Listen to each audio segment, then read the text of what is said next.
Good morning, everybody. Welcome to the Voodoo Guard. My name is Ray. I will be your host today, and I've gathered all my little friends around here because I want to show you something. I want to show you something that I think is actually kind of fascinating because I did a little, don't nobody move. These things are scaring the living daylights out of me. They are some kind of special Japanese handmade shears, and they are so freakishly sharp that you can get cut just by looking at them. So I got to be careful. I wanted to show you something today because it actually was something that I didn't expect, and there is something that I did expect, and I wanted to keep you updated because I like to make sure that I follow up on what I'm doing. What was it? A couple episodes ago, I think it was a couple episodes ago. Heck, I don't know. I planted mung beans, and mung beans are the beans that you see for bean sprouts. And bean sprouts are delicious, by the way. But I have so many of them, I can actually use them for experiments because they sprout fast, grow fast, and I can see differences in plants a lot faster than if I were to run a test on, say, like a tomato plant, which takes a little bit longer. Now, I have 2 cups here, and there's nothing in here except for vermiculite. Vermiculite is a volcanic rock, for those of you who don't know. Well, I put vermiculite in both of these, and I planted 2 mung bean seeds. Now, remember I had that bubbling, boiling, stinky batch of compost tea. Well, it turns out that stuff stunk so bad I had to get it out of my house. And I dumped it in my compost pile. But while I had it, I watered these plants. One of them with compost tea, the stuff that I made, and one of them with plain water, nothing else. This has never received anything but plain water. And this one here received absolutely nothing but that compost tea.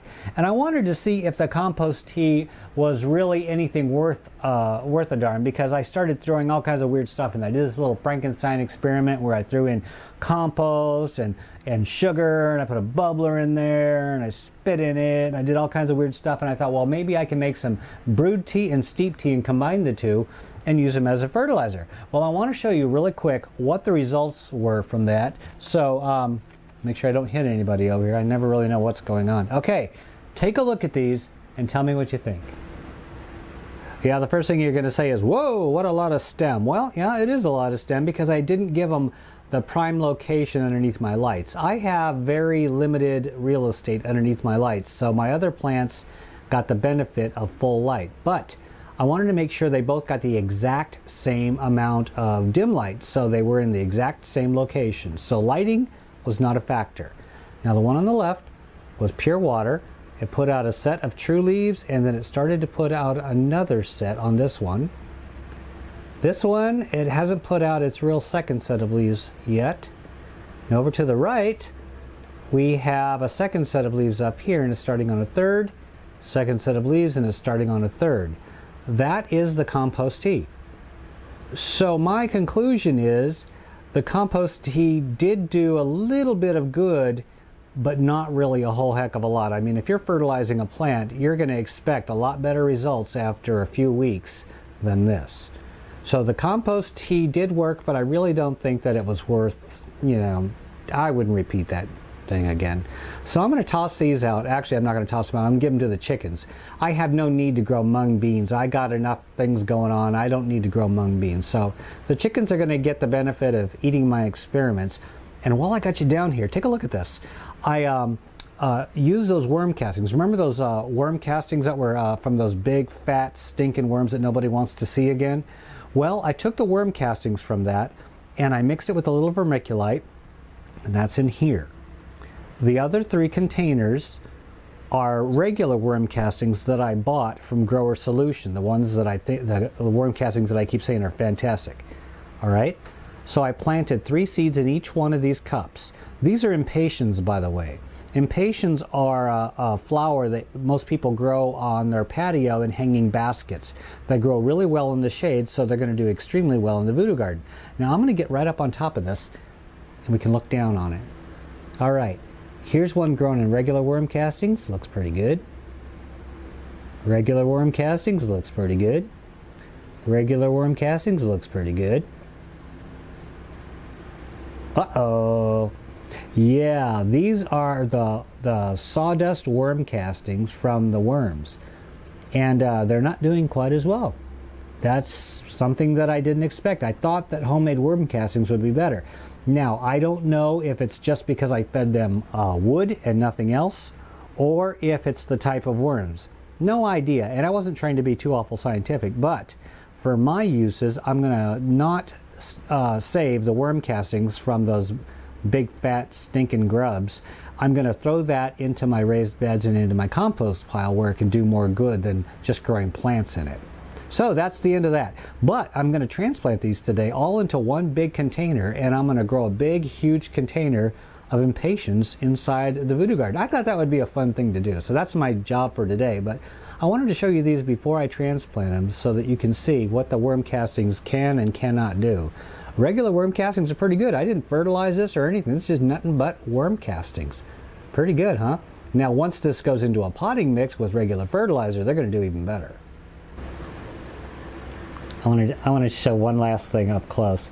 This is the zucchini. Yep, it's been putting out flowers on a daily basis. Look at all those flowers in there. I've been eating flowers every day. Yeah, that's what I do. I sit around in the Voodoo Garden and I eat squash flowers. You know, squash flowers really aren't that bad. I think they're okay if I were to have them on a salad or maybe tossed into other food, but just shoving them in my mouth, I like the flavor, I just don't like the aftertaste. So I'm not going to eat anymore. Oh, now I got pollen all over me. Wonderful. Okay, well, I'm going to give these to the chickens. So the chickens can eat the flowers off of this and some of the leaves. I don't know what's going to happen to this zucchini plant, but I just decided to grow zucchini indoors. Don't know why, have no idea. Oh, get this big fatty over here. Okay, all right. So I think it was 2 years ago, I did my first mango. And I did a mango video, and I really had no idea that it would be so popular. Now it's got hundreds of thousands of views. Hundreds of thousands of people have actually gone to that video and watched it. And I was surprised because I just happened to get a mango at the grocery store, and I thought, well, what the heck, I'll plant the seed and I'll film it. So I filmed it, and I did a little demo with no information whatsoever. I did a demo on something I had no idea what I was doing, and it worked out. And I grew a mango tree inside, and so many people, I think hundreds of people, probably are growing a mango because of that. And a lot of people ask me in the comment sections, ooh, a whitefly. I thought I was done with those things. Oh, son of a gun. Well, anyway, I'll have to go get that later. But people keep asking me, Ray, how's your mango doing? And I thought, well, don't you watch my programs? It's been dead for years. Yeah, shortly after it grew, it only grew like about this tall. And then I had the spider mite invasion of 2012, 2013, and it wiped out everything. But the mango really took a hit because its leaves are very susceptible to spider mites. And so it died. And I really felt kind of bad. And so I've always been trying to sprout another mango. And I've been trying, and for some reason my local grocery stores have garbage for mangoes. Well, I'm lucky this time, and I got a mango planted, and it germinated. Take a look. Yep, this thing sprouted just, I think, a couple weeks ago. Yeah, it's only a couple weeks old. That is a beauty. This is what a mango tree looks like. Looking pretty good, isn't it? Yep. I'm really happy about that. I am so glad to have a mango back in. I didn't realize how much I missed growing a mango tree until I didn't have it. And people kept asking me, Ray, when are you going to get another mango tree? And I kept trying to grow one and it wouldn't grow. For some reason I was cursed and I could not get a mango seed to sprout. I think it was the mangoes that I was getting at the grocery store. They were just garbage. I don't know what was going on. I did the exact same thing I did before, tried to grow them, and the seed would just rot in the soil. Don't know what I was doing wrong, but I did something right this time, and I'm going to keep my fingers crossed. And this thing is growing so fast and furious, I'm hoping that it lasts. So everybody, keep your fingers crossed. We got a mango tree going on in here. And so that makes me happy. I finally got another mango going in here. And you know, when I had that soil problem, remember the big disaster thing that was going on in the Voodoo Garden, I started switching the soil around on a lot of my plants. And the banana tree, this back here, the banana leaves, remember it was over here and it was dying and it really looked like crap? Well, I finally got sick of looking at that sick thing, and I chopped it down to the soil level, to about that tall. Boom, cut it down, fed it to the worms, and oh, by the way, those grubs, they ate the whole banana tree. The whole banana tree is nothing but black poop now. Boy, those things are hungry. But anyway, I cut it down, pulled it out of the soil, did a root pruning, and shook off all the soil from it and repotted it in brand new soil.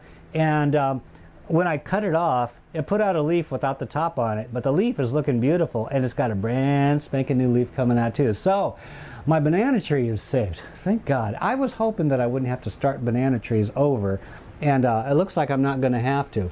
Now, what I want to do next week is I want to give you a grand tour. Somebody asked if I could give a grand tour of the Voodoo Garden, and I'm very happy to do it because so many good things are happening right now. I'm just really proud to show you all of the new progress going on. So I'll do that on the next episode, but for right now, I'm going to have to get off the camera because I got to go over and I got to do a praxis video because I got to get my plants started. I had a bit of a situation with Miracle-Gro potting soil. Those of you who have ever used that, you probably know what I'm talking about. Those of you who have not used that, tune into the Praxis 55712 channel. The link is below here, and I'll talk about the disaster that happened when I went to the store and I bought me some potting soil. This is probably something that might have happened to you, and let me give you a little words of advice in case you guys want to buy some potting soil. Tune in for that on the Praxis 55712 channel, and tune in here next week for a grand tour, a tour de la grande of the Voodoo Garden. I'd be glad to do it for you, but for right now, I got to get back to work. Busy, busy, busy day. Okay, I'm going to turn off the camera because if I slice my finger off, I don't want any witnesses. Oh, God. This is Ray in the Voodoo Garden. I'm out of here.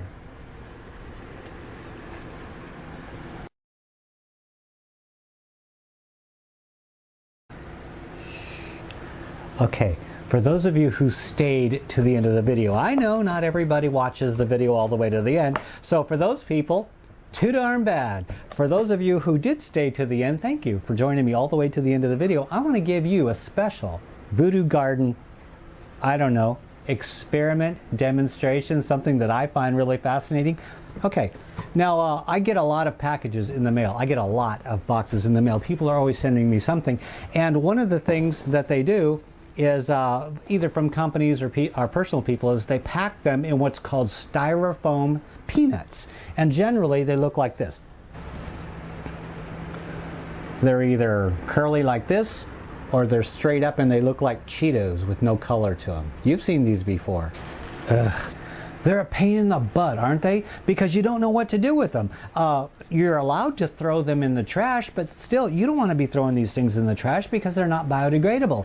Styrofoam like this, these foam peanuts, these things will last for 1 billion years in the landfill. And they're not good for the environment. They're not good for anything, but industry keeps cranking these things out like mad.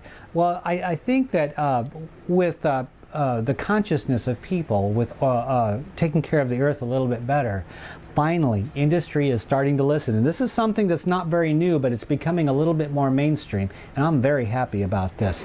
I opened up this box from one of the viewers, and by the way, thank you.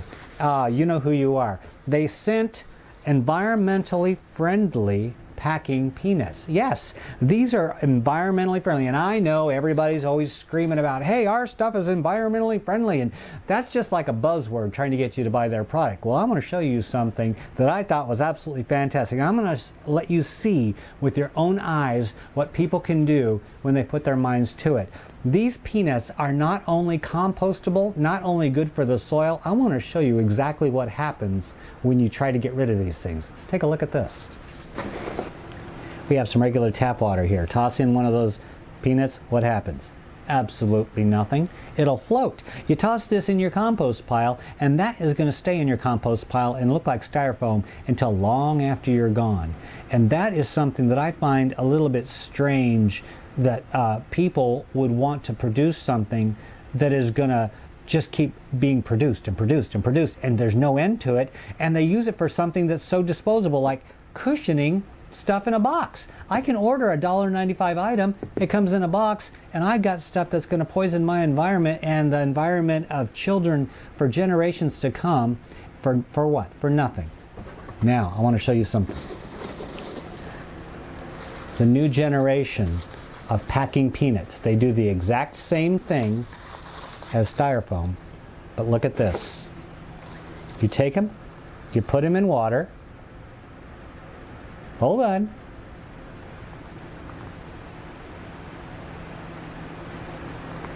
Look at this.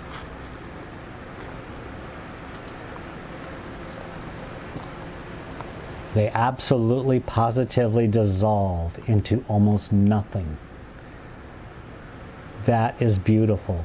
And you know, I knew that these were the environmentally friendly ones because, you know, when you open up the box, you smell popcorn. And why do you smell popcorn? Because this is made out of corn starch. Yes, even with damp fingers I can do this. Look at that. Is that magic or what? These peanuts can be thrown into your compost bin.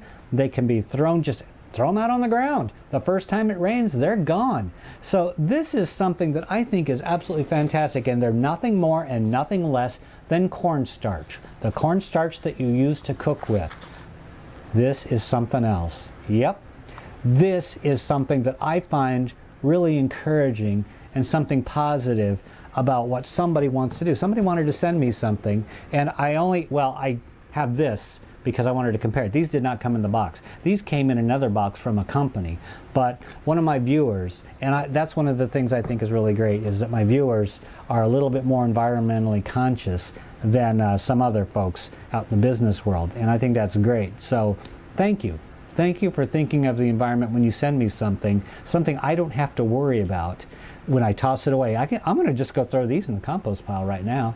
I think it's great. And this water can just be flushed down the toilet. It can be thrown outside. Perfectly harmless. I wanted to do this demonstration for you because these things are available online. I actually went online and I Googled it. Cornstarch packing peanuts. And there are companies that make these, and they're so inexpensive. You can probably get these from any packing store as an alternative to getting these. And the more that we order these, the less people are going to want these. And the less they want them, the less the companies are going to make them. The less they make them, the better off this world is going to be. I'm not up on a soapbox, folks, and there's so many things that I do that I could probably do a lot better, like with my compact fluorescent bulbs. I know that they're not a great thing for the environment. And as LED technology gets cheaper and cheaper, I've already switched the rest of my house over to LED lights. I don't use compact fluorescents, but I can't afford the brightness of LEDs for my grow room right now. It literally costs thousands upon thousands of dollars, and I just can't afford that. But as the technology gets better and LEDs get brighter and brighter, I'm going to be getting rid of these compact fluorescents, and I won't be recommending them anymore. For right now, I'm stuck with it, but in the future, I'm going to be changing over. It's just a matter of what little you can do whenever you can do it. You don't have to do everything to change the world. You don't have to move a mountain, but you know what? It starts with nothing but a packing peanut. Something as simple as a packing peanut. Do your bit. Every little bit helps, folks. Okay, thank you for joining me in the Voodoo Garden. Thanks for staying to the end. I'm out of here.